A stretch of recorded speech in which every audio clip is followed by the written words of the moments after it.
ধন্যবাদ। উত্তর পূর্ব ভারতের জননেতা সাহেব ঠাকুর পঞ্চানন বর্মার 89তম তিরোধান দিবস 23শে ভাদ্র।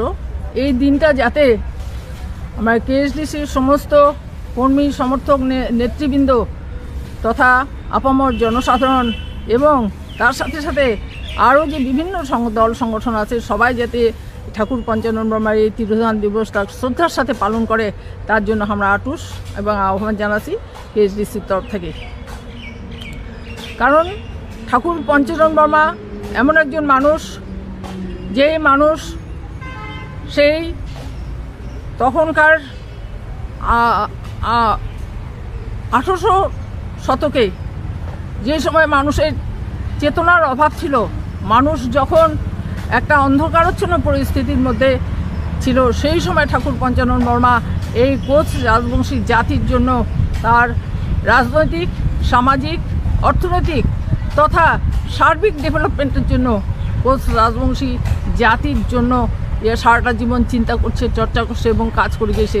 তার যে এই বিশেষ অবদান কোচ রাজবংশী জাতির জন্য, তার সারা জীবনের যে চিন্তা চর্চা, তার প্রতি আমরা শ্রদ্ধা জানাই। তার কর্মজীবনের যে এই যে একটা বড় সময় তার জীবনের সমস্ত বলা যায় যা তার শেষ জীবন পর্যন্ত কাজ করে গেছে। কাজে আমরা ঠাকুর পঞ্চানন বর্মার প্রতি কোচ রাজবংশী জাতি আমরা কৃতজ্ঞ, উহাকে আমরা স্মরণ করি, তার প্রতি শ্রদ্ধা জানাই।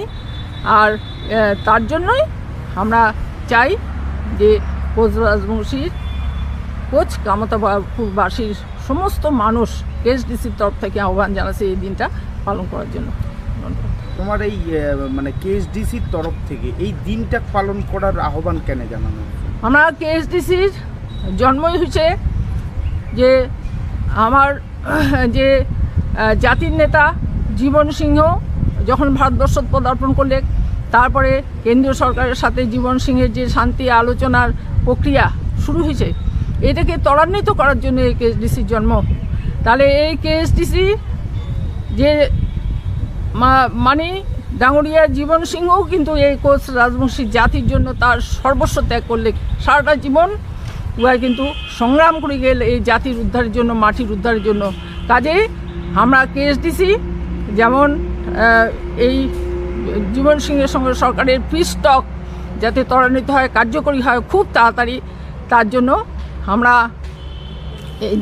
আমরা কেএসডিসি আমরা যেমন জীবন সিংহের এই শান্তি আলোচনাটাকে কার্যকরী করার জন্য চিন্তা করেছি, তার সাথে সাথে আমরা এই ঠাকুর পঞ্চানন বর্মাও যেহেতু এই জাতির জন্য কাজ করেছে, তার জন্য কেএসডিসির তরফ থেকে বিশেষ করিয়া আমরা ঠাকুর পঞ্চানন বর্মা